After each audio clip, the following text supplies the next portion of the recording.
Ladies and gentlemen, welcome to the best part of your week. The Super2Bit Podcast is here.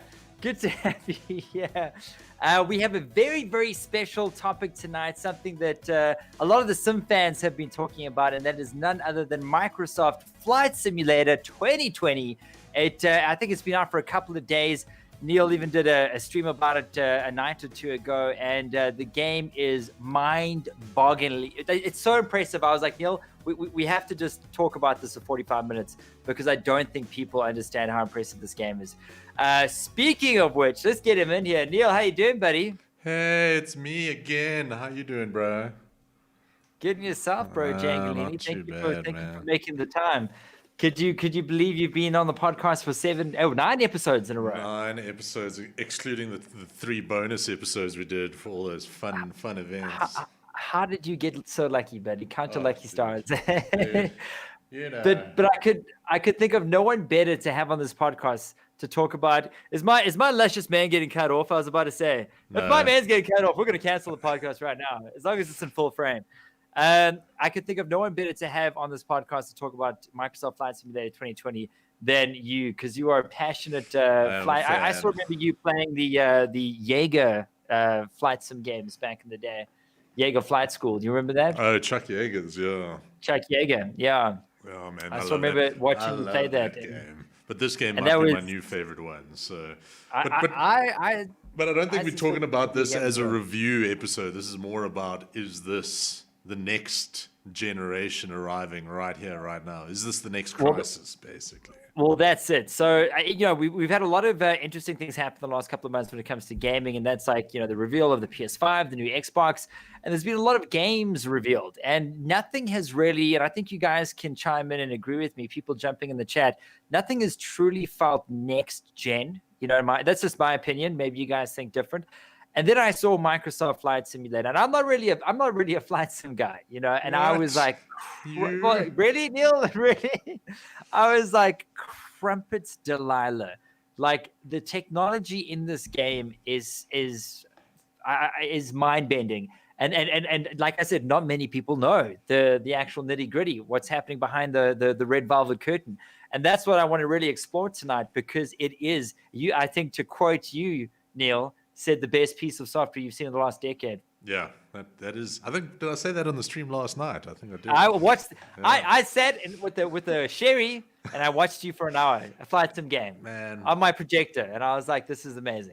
That game. I couldn't take my eyes off it. That game is proper crazy. It is. It's that good, but let's welcome a few peeps trickling on in quickly before we truly light this candle. David Brodio, welcome, my boy from Cali. Hope you've been keeping well. Raul, Stefan Rutz, yeah boy. Ruth Bricks in the house. How you doing, Raul? Why the long wait? I had a flat tire. Chloe, I'll just say that. Chloe, welcome. Good to have you guys here. Ooh, that buttery smooth voice is back. Neil's going to be doing a lot of talking tonight, Dave, so you are in luck, buddy. Mohammed, welcome. JC, guys, trickle in. Don't forget to give us a little share on the podcast there. Thomas Bain, Graham Oswald, good to have you guys here. So I think it's time. I think you guys have waited long enough. Let's slowly peel back that red velvet curtain and discuss the game. Neil, I think you've got a lot of footage you want to throw up on screen. I'm not seeing anything just yet. So let's dive right into it. And I think let's talk about the most glaringly obvious thing about Microsoft Flight Simulator, and that is the graphics. The visuals. That's okay. My video is broken here for everybody. More time on the Visage means we just had a good podcast, so it's all good. Hold on. So let's carry on. Let's jump into some of the visuals here. So I'm saying nothing but blurry. I think you've smeared like Vaseline over the screen there, buddy. What the hell is that crap? I can see. It was off. There you go. It was after today's fandangles with your stuff. It's just obviously propagated into everything. In the tech work. Sorry, guys. Forgive us for the few tech snafudos. There we go. All right. So what you're seeing on your screen is obviously Microsoft Flight Simulator 2020 for the PC, I think. Yeah, it's only on PC at the moment. It's coming out on the new Xbox eventually.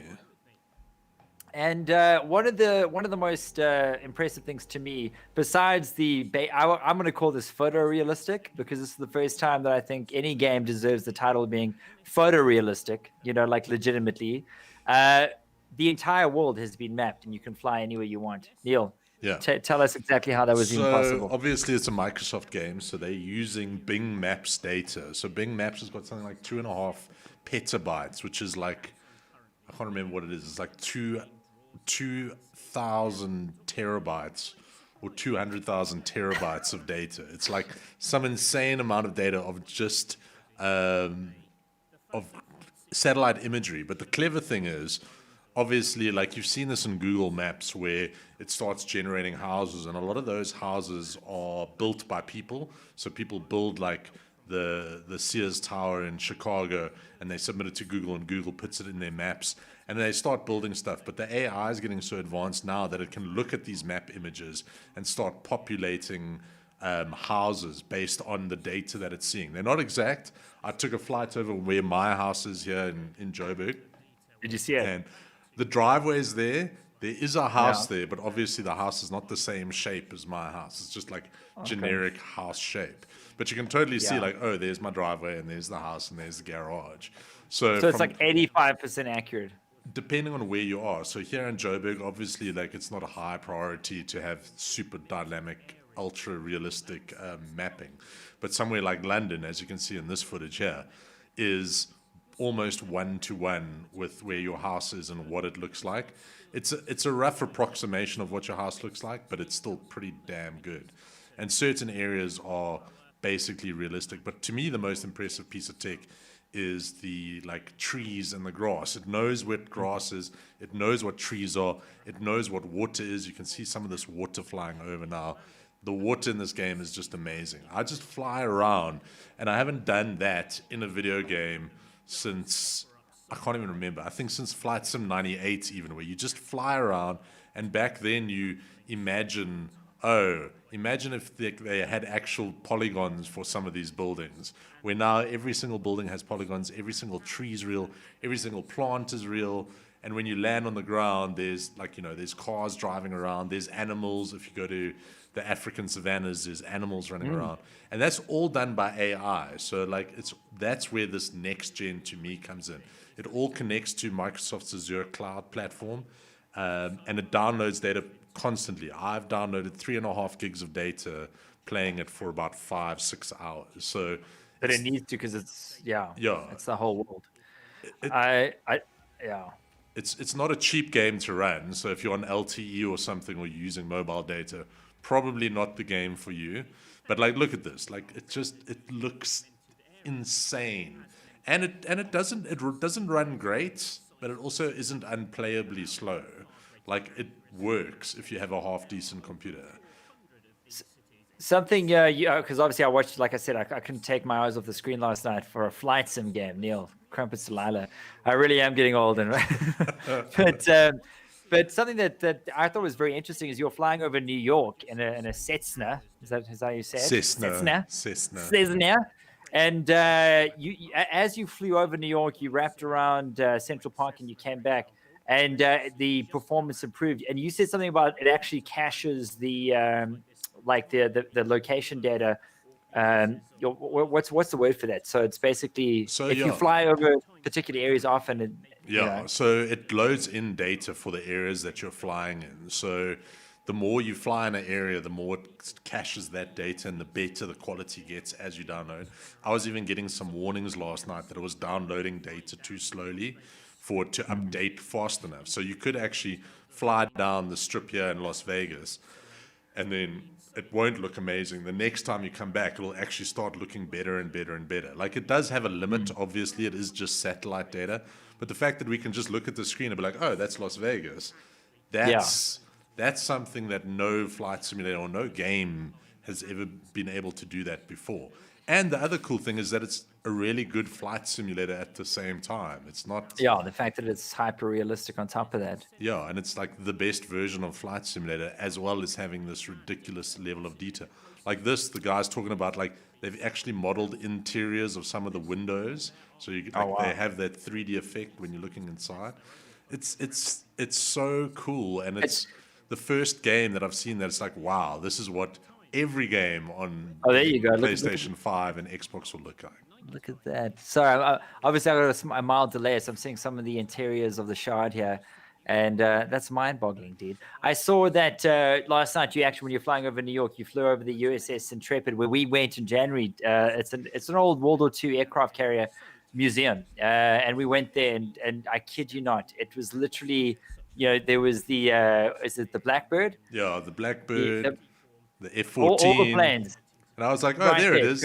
And Neil had forgotten the name of the museum. He's like, I wonder what this is. And he literally looked down onto the deck, and it said the USS Intrepid. You can read it perfectly. Yeah. He's like, oh, there you go. I just read it off the damn deck there. That's next gen. I think that's the definition of next gen. It's mind-boggling, and I hate to be a stickler, but I'm going to do it. I'm going to be a stickler. Please, can you throw up on the screen the trailer just before we close on the graphics, sort of conversation? Can you throw up the trailer, just the kind of the 2-minute trailer, just so guys can get a taste? I know obviously guys listening to this will be useless to you, but for guys that have joined us, like David Brody, doing a watch party, bro. I hope it brings us some trickle. Thank you, David Brody and Mohammed. It's available on PC Game Pass as well. I'm definitely going to get it. You better get it. Especially on Game Pass, because it's a very expensive game. I'm gonna have to give you a pause on that trailer, Dave, because I haven't set it up. No worries, no worries. No worries. But I think the other thing to talk about, so that's not it's not just like, wow, they're taking satellite graphics and they, using them to make it look amazing. Like, basically Google Earth's been doing that. It's how it brings all of these different technologies together. So, like when you change the weather, the clouds change in real time, the lighting changes, the snow starts falling if it gets too cold, the waves on the water start getting bigger and rougher. Look at that water, dude. Dude, like, and it all reacts with everything else. And on top of that, you've got this entire live multiplayer world where if everyone sets their settings to the same as yours, you're flying around with real people in the world. There's no connecting to servers or anything like that. It's just like, oh, you're in this area. Here's a whole bunch of other people with you. That water is by far the best simulated water I've ever seen in a video game ever. Yeah. And you even said it. You haven't been blown away by water since Morrowind. Since watching Morrowind. That is incredible that they got that water looking that good, dude. That absolutely insane. And then the clouds. The clouds look like clouds. They move like clouds. Like I fired up a thunderstorm over Johannesburg yesterday, and I saw that. This is amazing. It generates rainbows where rainbows should be mathematically. Like that to me is what next gen is. Like the graphics are out of this world and amazing, but like it's not just the visuals, it's how it brings all of the individual tiny pieces together and makes this world that feels like a world. And it's just amazing. I just play this game and I land in the same place over and over again, and it's amazing. It's just mind-blowing, like how this thing works. It is. And I mean, when you were taking off from, I think it was Joburg International, those rainstorms looked exactly like they look, here in Joburg, in the rainy season. Like they got that those like tall cumulonimbus clouds perfectly. I mean, the cloud tech alone deserves a podcast because it's that impressive. I see that geography that Stuck in high school is paying off here. Huh? Cumulonimbus. I used to teach geography. I tutored this kid, literally 2 lessons, and they fired me. I feel sorry for that kid. I think he failed. Welcome, Christopher. Welcome, Trevor. Why is Facebook behind and YouTube isn't? It's why is one piece of string longer than the other? You tell me, buddy. But yeah, one of the most impressive things is, like you said earlier, changing dynamic, like where they're on the fly. I want to talk about something that a lot of people might be thinking, and that is, geez, this game looks good. What kind of computer do you need to run this thing? Well, a supercomputer really is what you're looking for. No, like it depends on what you want to do. Like me, I like just playing flight simulators, so I don't mind turning the graphics down or. Because you were running it on ultra. I was last night, and depending on where you're flying, obviously, like if you're flying over New York, it's going to run unwell. But if you're flying over Texas, over some barren lands, it'll run fine, especially when you 50,000 or 30,000 feet up in the air. It'll run great. It'll look great. It'll run great. It's when you get down low to the ground, you're coming in for a landing. That's kind of where you need good frame rates. You don't need guys saying, "Oh, you need 60 FPS for a flight simulator." You really don't. Yeah, flying 30 is doable. Yeah, flying is a slow, methodic, smooth process. Like if you need 60 FPS for the quick reactions, you're probably not flying brilliantly.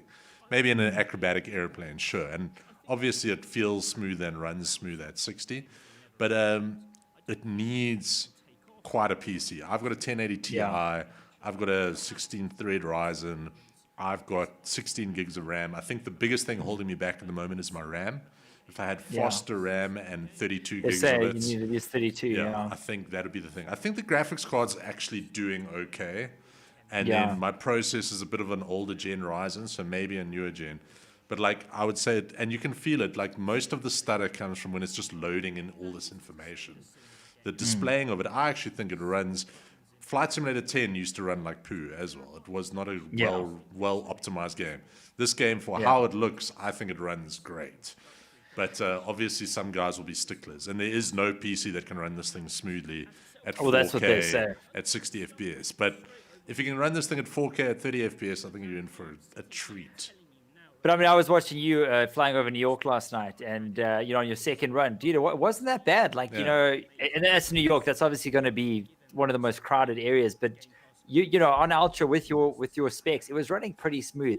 But I want to steer us. I want to change the rudder slightly here. You see what I did there? An aviation terms, nice. What can I say? VR compatibility is coming. Yeah.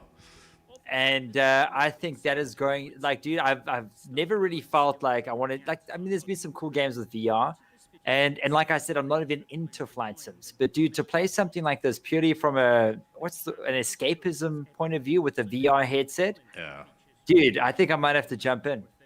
Dude, I think this game, like, I think one of the problems is VR, you basically have to double up your processing power to make it run smoothly, because you need it to run at 60 or probably higher, even 90 FPS if you're using an Oculus. You need that smooth movement so that your brain doesn't go, "Oh my God, I'm in a virtual world and I'm going to die." Exactly. So what you need is now, hey guys, something back to the channel and another Swiss video. Now, today's video is a very, very, very special. There we go. I can hear that. Sorry. You need way more processing power to be able to run VR. So 90 FPS, 2 eyes at a resolution probably higher than 1080p in both screens. So you can imagine, like, that is intense. This is also like showing, like, you got to have all that tracking, processing power, all of that kind of stuff. But if you can get it smooth and running properly, it'll be the most coolest thing ever. You can fly anywhere in the world and check out anywhere in the world in full 3D VR. It'll be crazy. I think, and I think that's it. I think a lot of guys are like, well, you know, like I'm not really a big flight guy, but I enjoy the fact that you can go and see these sites because, like you say, the big sites like New York and the pyramids and all that have been modeled to such photorealistic accuracy that if you put on a VR headset, you just kind of just want to chill out. You can just fly over those sites, go see the what bird migration was it? The flamingos or whatever. The flamingo migration. Yeah. You can fly over that. And I mean, to watch that in VR with basically photorealistic graphics, I think that's special. With the HOTAS system, something you might be picking up pretty soon. Hopefully, the man. HOTAS. This whole thing, this needs an upgrade. I think that'll make a big difference. But the next thing I want to steer that rudder towards, Neil, is something that you told me about a couple of days ago. That's what I knew that we had to talk about this game, is the air flight traffic controllers. Yeah. That is the kettle of fish. Why don't you unpack that for us? So yeah, this is something like I've always kind of known about it in Flight Sim world, like playing Flight Sims, and it's weird because I've played a lot of Flight Sim 98. I played a lot of Flight Sim 2000. I've played a lot of Century of Flight, which I think came out in 2004. Then when Flight Simulator 10 came out, I kind of fell off the wagon a bit. It like was too expensive. I didn't have the PC that could run it. There was just a myriad of reasons why I got Flight Sim 10 years too late. But what's been happening is that guys have been creating more detailed worlds in Flight Simulator. Flight Simulator has always been hyper realistic. Like you could log actual flight hours by playing Flight Simulator from 98 onwards. I think even before 98 you could log. What do you mean actual flight hours? You mean like so if I'm trying to be a pilot, you can log real flight hours in Flight Simulator. They count. They count as simulated hours, but they count towards your practice and training. Jeez. And yeah, that like you used to have to log in, and it would track all your times and be like all specific. That's about insane. It. No, and like that's why you want it. But then this thing is what I've discovered recently is VATSIM, which has been around for years. And basically this is a full virtual air traffic controllers. So the guys on the ground directing air traffic, they are real people sitting in their houses guiding virtual airplanes around airports all around the world. Real air traffic controllers that literally, because like I don't know if you've seen that movie Pushing Tin. It looks like one hell of a stressful job to because you cock something up and people die. So to do that and be like, okay, you clear for runway 14, let's do it, boom, and then to come home and like, geez, no one died, thank goodness. Let's do it again in the virtual realm. It must be some sort of high that I don't understand, because like who would want to come home from their job to do their job again for free? Well, at least in the virtual world, you're not killing real people. So if you're going to make a mess of things, then at least you've got the virtual world to get you out of it. But like this is probably thousands of people all around the world who simulate air traffic controlling. They talk to you in English. They use all the proper terms. They use all the proper code words, all the proper guidance. And that's what they do.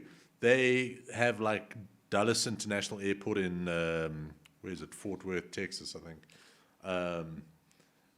That is what they do. They will control that area, and then you can log in as your own flight number, flight code, fly around in Flight Simulator, and they will guide you in. So you, instead of like using Flight Sim's pretty cool built-in air traffic controllers, they will talk to you real world guys in English wherever you are in the world. So if you're flying over Germany, they will speak to you with a German accent, but in English, and they'll be like, "Welcome to Munich." Come just like they do with the real pilots. Yeah, and it's all completely 100% real. And like this is a massive, massive thing that only through my research of Flight Simulator have I found out about it. And I'm totally going to sign up to it. I'm going to cause huge chaos everywhere because I'm going to. You're not cleared for runway 4. What are you doing? I don't know my lefts from my rights in landing on major runways, and it gets hectic. And what they even do sometimes is they'll have real world simulations. So then they will tap into the real world flight data and try and guide you in around all the real world flights that are happening at the same time. And like you can see some of the stuff online. Like it gets super busy and it's super crazy. And it's like just this is an entire another world. And I like looked into this. It's incredible. There's hundreds of thousands of views of some of these things. There's hundreds and thousands of people playing these like outside of the actual games. And like to me, it just blows my mind that you can do this. Like the tech behind this, I can't wrap my mind around, dude. It's so in depth. Thomas Bain with the 50 stars. Thank you so much, buddy. Hope you're keeping well, my good man. It really does. It boggles the mind, Neil. That's why, like I said, we just had to speak about it because there's so many layers to this game that people just don't understand. Even you can even set the game. So say you want to take off from Cape Town International, you can set the weather to like real world weather. So there's a system that obviously goes and sees what the weather's like in Cape Town and updates the game perfectly to that current weather. When you were streaming it last night, there was a cyclone over Mexico for reals. Yeah. And some guy said, "Listen, I saw the news. There's a cyclone over Mexico. Go there." You went there, and sure enough, there's a big ass cyclone about to hit, the coast of Mexico. And I mean, that alone is incredible. Yeah. So if you want to see the weather, you can just jump in and be like, "Oh, there's a cyclone." Don't trust the weather report. Just jump into the game and just fly to wherever the hell you want to go. And like, it'll be true to life. The weather will actually look like that. And now it does. So like Flight Sim's actually had that real weather feature for a long time, but because it never looked as real, so a thunderstorm would just be gray skies and like lightning shards. But now it's like, the thunderstorm's like 5 km to the east, and there's this warm front coming in on the west. It's got real high cumulonimbus clouds. And it simulates all of that stuff like completely accurately, which it's just such an amazing, to me, that is what makes it next gen. Like, as I said, it's not the graphics, it's how it pulls in and integrates all of these things. And especially looking back to the Flight Simulator 98 and Flight Simulator 2004s, how far it's come in that all of these systems used to be like separate apps you'd have to download and log in and do this and do that, where now they're all basically built into the system. Like just flying last night using ILS, which is the instrument guidance and VOR system, which is like proper flight radar-based flying, direction finding and all of that stuff. Back in the old days, to set up a flight, to use all of that stuff, you'd have to read all the manuals, you'd have to go online, you'd have to figure everything out. Now you just click everywhere, you do a little drop down, you say I want to fly with GPS coordinates, or I want to fly with VOR, and it does everything for you like automatically. Like that to me cannot be like touched. Yeah, and that's what makes next gen so exciting, is that all of these features, like they aren't going to be single and multiplayer games anymore. It's all just going to be everything's just going to be interspersed. There's going to be no logging into a server or doing this or doing that. When you're playing in a real world location, it's going to be pulling the image data from that location into the game properly. Like, to me, that's what I want. Do you think if I locked myself in my room for like 3-4 months, okay, you got a HOTAS, played this game, I could jump into a real Cessna and fly it? I think you could. I think, like, I'm sure real pilots are going to jump in here and be like, no! But I totally think you could. Every button works the way it should work. Everything, like, to turn on and off the airplanes works exactly how it does work in real life. The only thing that you wouldn't know how to do is, like, do the ground speaking to towers and being able to navigate and that kind of stuff. But I want to take off now! Yeah. But, like, flying, like, I think just understanding the handling of the airplanes, if you can fly it in this, you can probably do a half decent job in real life. Your landing's going to suck and you're probably going to break something, but you'll probably survive that landing. So like Kurt Russell on the end of Executive Decision. Yeah. Mohammed saying, could they use a simulator for education purposes? 100%. I think this dwarfs anything that they're currently using in terms of like simulation. Like the one thing, like when you to reference the USS Intrepid again, the one thing that they do have for those flight sims is like full motion like rigs, So you're actually pulling G's within these rigs, and we saw one of those, and we had the opportunity to go in one of those, but we were hungover, and we gave that a hard pass. But besides that, because that plays a big role, I think, Neil, I mean, you'd be the right guy to answer that. Yeah, definitely. And like the sims they actually use to train pilots don't look anywhere near as good as this. Like they really don't. No. But the one thing that they do have is they have all the buttons are the real buttons. So when you flick a switch, that switch does the thing that the software does. However, Flight Simulator lets you program every single button in the airplane if you want to. So I think you might have seen online, there's some of those guys who have like an entire Cessna cockpit built in their room with every button and dial and everything connected to their PC, and it all communicates and it all shows the real data.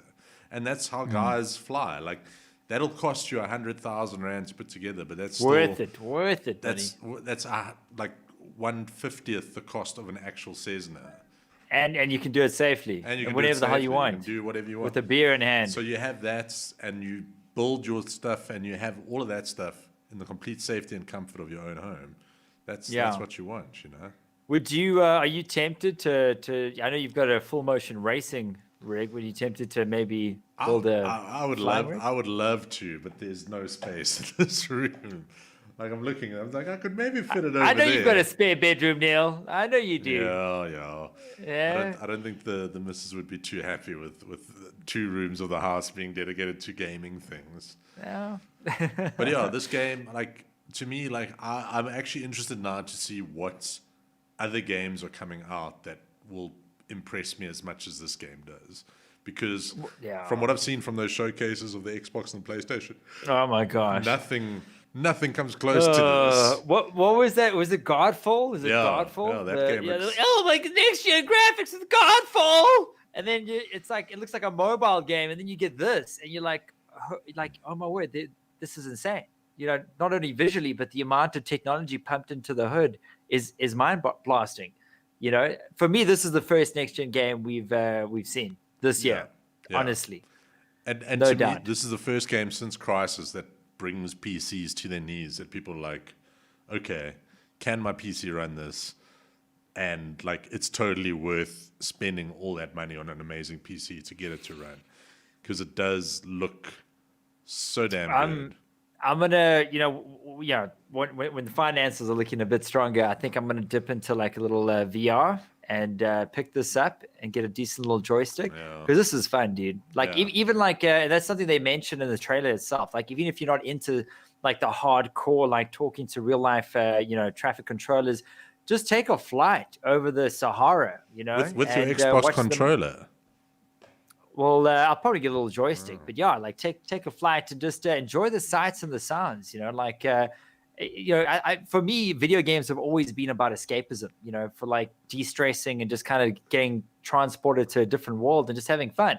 And this I think with VR serves that purpose perfectly. I think it's, and like that's coming from someone that doesn't like flight sims. The first question I asked Neil when he started playing this, I'm like, "Can you get jets, bro?" Can you get some like F-18 Hornets? And he's like, no. And I'm like, well, that's cool. But there is a game that does exactly that. Is it DCS? Yeah, DCS World. DCS World, which is basically like the military jet version of this, which is, I think, almost equally impressive here, Neil. Yeah, I don't want to make you pull up trailers. Yeah, it doesn't have the graphics ridiculousness that this game has. Yeah, it does look really good. And in some ways, like the realism of the engine start sequences and all of that kind of stuff for the actual jets, and because it's like modeling jets from like the 1960s, everything's mechanical and like you got to click 100 buttons to turn the thing on. That perspective is really, really cool. Like civilian jets in general are actually quite a lot more simpler than a combat jet to fly. Yeah, you couldn't power up a trailer for DCS, could you, for the F-18 Hornet? Is that asking too much? David Brodio, I will so be playing this in VR with my Samsung Odyssey. Epic, buddy. I need to look into the Samsung Odyssey. I need to look into a VR basically kit that doesn't require too many wires, because I know obviously with first and maybe even second gen VR tech, there was a lot of like tethering to your system, and I know they've come along with the Quest and stuff. They've come a long way in terms of just being free from that. So I need to do some research. I've had no need to do it. I think Half-Life Alyx and this were the first times I was like, maybe it's time to look into it. Is that the F-18 Hornet trailer? After learning the A10 startup procedure, I'm pretty certain you could break into a military base and steal a fueled up A10. That's exactly what I was curious about, and it looks like you can. Check this. So this is DCS. So this is basically like the military jet fighter version. Yeah, so I think the big downside of this game doesn't have that world generation that Flight Sim has. But obviously it's got, but all these Flight Sims and all of these simulators in general, like they're getting so good and so realistic and so amazing now that it's almost like it's a bit of a double-edged sword. I think Flight Simulator's balancing it quite nicely, where as someone like you who's not into simulators, you're still interested in it and you could probably get quite a bit of enjoyment out of it. DCS is such a high level to like climb to get to the enjoyment factor. Like you basically have to learn how to fly the airplane for 10 hours before you even see any action, and even when you see action, it's 5 kilometers away and you launch one missile and that's the end of the mission. You fly home and you'll be like, I didn't enjoy this at all. But like, yeah, that was terrible. But like the anoraks like me will be like, yes, checklist. I like it. And like, that's super cool. But like, that's what I love about these things. Like you shouldn't be playing simulators because it's a game or because you want to have a fun game. You should play a simulator because you enjoy the thing it's simulating so much. That's where the enjoyment comes from, not from the actual game of it. It's more like, oh, this is so realistic. It's like I'm really painting a house. Like house painting simulator is amazing. Yeah. We should patent that quickly because I'm sure it's been done, dude. See, you're saying I should pick up Ace Combat 7 instead. Exactly, yeah. but like, there's nothing wrong with that, dude. You dig jets, you dig shooting stuff. That's cool. You don't dig, doing a 10-hour startup sequence for an A10. But some dudes do. Some dudes find that 10-hour startup sequence or being an air traffic controller for a virtual airplane way more exciting than, Ace Combat 7. And that's how it goes. Do you think there's anything that touches Microsoft Flight Simulator, like visually, that's been revealed this year? Anything at all? That's a good question. I don't think so. At the moment, that game, when you get the right angle with the right like weather pattern in the right terrain, with like the light shining off the airplane, it is just like, well, that's the best thing I've ever seen. Like I was looking at the stream capture last night, and like I was just like, wow, that's just me in an airplane, like looking out the window. It's not even a game anymore. It's amazing, and I haven't had that feeling for such a long time. Let's get that. This is actually Ace Combat 7 on the screen now. Let's get that 2020 trailer.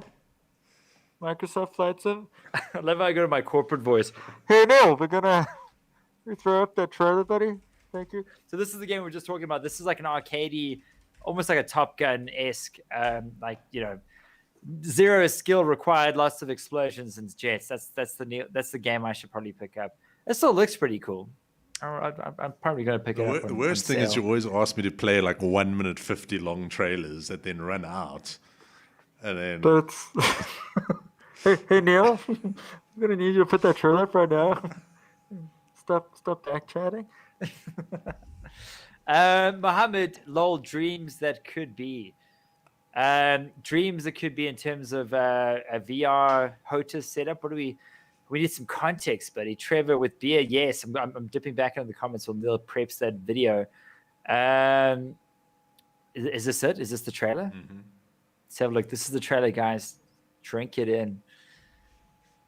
This is a good way to finish the podcast, to look at the showcase here. Look at this, guys. Woo! I know if you're listening to this, you're not going to see the visuals, but you're really doing our audio listeners a disservice here. You're like, it's amazing. Use your ear eyes. Do yourself a favor, go Google the trailer. Thomas Payne saying immediately makes me think of explosions and Dave enjoying Doom. I need to get Ace Combat 7. What are we doing this podcast for? I should be talking about Ace Combat 7. So I need to pick up. No, back to your question about like a next gen game. Like I haven't seen it, and I think this last gen, that's the thing I actually was very disappointed with. Like in the Xbox 360, PlayStation 3 era, we got a whole bunch of really crazy new experiences. We got like the Guitar Heroes. We got like Just Dance and Connect, weird stuff like that. We got really basic intro like VR, 3D stuff. Where in this last generation, everything was kind of just like the next iteration of whatever. A sequel or remaster, yeah. And it wasn't like, there was nothing new, where to me, like this game really looks like it's something that that everyone's thought about doing but hasn't been done before, where like everyone's always thought, oh, this is what a flight simulator could be like, and this is the first game that's like, okay, this has delivered it. Where this last generation, I think like we could have had these amazing open multiplayer crazy experiences, but we didn't. Even if you look at stuff like Destiny and stuff like that was all actually from the Xbox 360 era. Like there was nothing new, where this is the first game I was like, okay, This is pretty new. This feels next gen. Yeah, and check. This is the ultra realism trailer where you have to like do the turning on of the jet all by yourself. Is that a like? Because you mentioned different, like obviously there's different tiers of the game. So if you're living in South Africa, the base package is 1,000 rand. The deluxe version is 2,000 rand, which I think unlocks a couple extra planes. Hey Neil? Yeah, you get base version. I think it's 1,000 rand. Everything from Microsoft's 1,000 rand. Excuse me. You get You get an extra, I think, 10 planes and 20 detailed airports. There's also a middle pack that you get extra 5 planes and 10 airports. But they also have a marketplace, and I checked it out last night. And to buy, like, there's one airplane available on the marketplace. And that's 570 rand just for one airplane. What plane is it? It's like just some little single-engine prop plane. So it's almost like a Cessna. But the thing is, if you're a real pilot and you like that airplane or you're training to go on that airplane, $570 is cheap as chips. But for me, as like, I want to play all the airplanes because I like flying them, I'm not going to spend $500 on that. Like, that's a lot of money, dude. If it was like a Concorde or something, maybe. But like, if it's just another variation of an airplane. Is it their version that basically where you get there was a high tier version where you get like a lot more? That's the one that I've got. Sure. No, but beyond the deluxe version, it was like a hyper. So you get a subscription service to this company called Orbex or something like that, and they specialize in building high detailed models and stuff for the world. So you can actually buy a subscription to their service, and then you start downloading their stuff into the game. More detailed areas. Yeah, more detailed areas. But that's also that's what I was talking about. 200 rand in the airport or something like that. And the standard airports look good. So. Is it really more detailed? Like that much more detailed? I can't say that the airports are much more detailed. Like they do look better, but like I'm not like an airport crazy happy person, you know. I want to see the airport. Yeah. I mainly got it because I wanted to. Like you get the Dreamliner, which is like the big ticket item on the Ultimate Edition. Do you have the big planes in your version? Yeah, I've got this. This is the A320 Neo. You get the 747, and then on the Ultimate version, you get the Dreamliner, which is the new Boeing airplane, and that's why. Wow. Yeah, that's incredible, dude. So, ladies and gentlemen, closing thoughts. Got a couple of minutes left. What do you guys think of Flight Simulator 2020? Do you think it is truly the first next-gen title that we've seen this year? I certainly do. I think, Neil, you'd agree with me there. I do. And I haven't seen any game coming out that looks as good as this. And that worries me a little bit, but hopefully we'll see some crazy stuff coming with the PlayStation 5. Well, this is coming to consoles, isn't it? This is coming to Series X. Next gen consoles. Yeah, not to PlayStation because that's not a Microsoft product. Yeah, and it'll be interesting to see how that works, and hopefully they'll let you use a HOTAS and all of that stuff. But pushing all these buttons with a controller, I don't really know how that's going to work. I think that all the HOTAS and all that is compatible, just like keyboard and mouse with Xbox. I don't think that'll be a problem. So Neil, is this your game of the year? That's the question I wanted to say for last. It could. Well, look, I've had it for 2 days, but it's the most impressive game I've played by far this year. This has been a really weird year for gaming as well, but this just flying around and the little smile I have on my face while just flying around a little valley. If a game can make me do that, then it's probably my game of the year. So we'll have to see unless something cool comes out. We still got Cyberpunk coming up, so don't. And apparently they just introduced microdestruction, and you know who likes microdestruction. We're not talking about your game of the year, though, Dave. Yeah, I'm just saying, Cyberpunk's looking better by the day. But with that said, if you had to give it a rough little preview rating from 1 to 10, what would you give it? Ooh, if you like flight simulators, 10 out of 10. And if you have the PC to run it, it's a 10 out of 10, straight up. As a casual like me, should I pick it up? I don't know if it'll ever go on special, but if you're as casual and you want to do some crazy VR flying and that kind of stuff, I'd say maybe, but not at 1,000 rand. 1,000 rand, it's too expensive to just play it as a casual. You have to kind of want to play it. But if you've never played a flight simulator before and you're not sure, this is a really cool way to start. Even if you hate it, you'll you can't help but love looking at it. Like, you'll get that out of it. It's gorgeous, eh? Yeah, it's ridiculous. Crumpets Delilah. With that said, guys, go look at some videos. Neil did a stream last night. Go watch his stream just to see Joburg. I think he tried to find the Vol Dam for 10 minutes. We didn't find it. You totally went the wrong direction. There was a giant thunderstorm. Yeah, and you kept flying through storms. I'm like, why is he just flying through storms? You can't see anything. And he just, anyway, that's neither here nor there. But thank you, Neil. Thank you for your insight there, buddy. Like Neil said, if you're a fan of Sims, maybe even if you'd like not, you're just casual, but you got some cheddar to burn in these dire economic times, pick up the 1,000 Rand version, give that a whirly bird. Yeah. And also, if you're on Xbox Game Pass, I think it is free.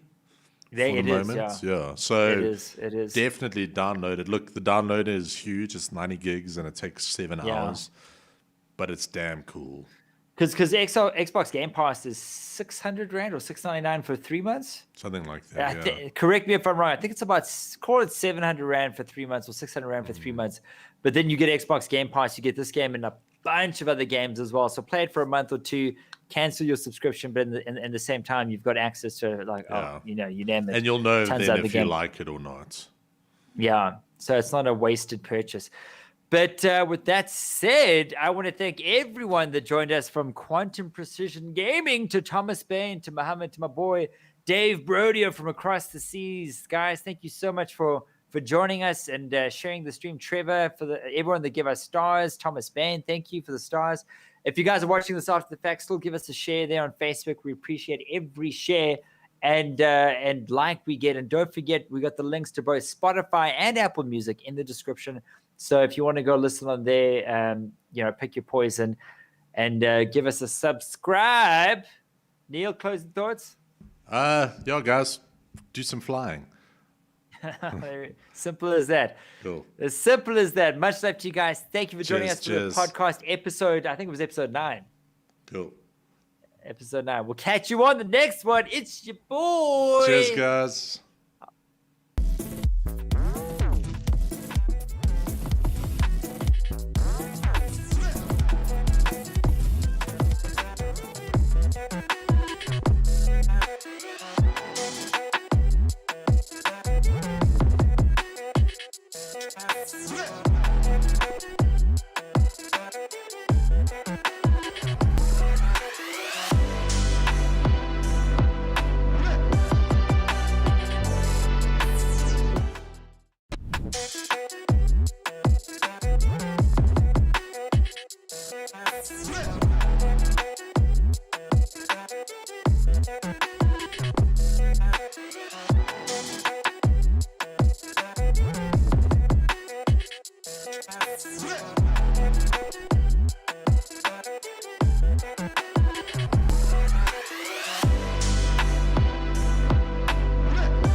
Let's flip.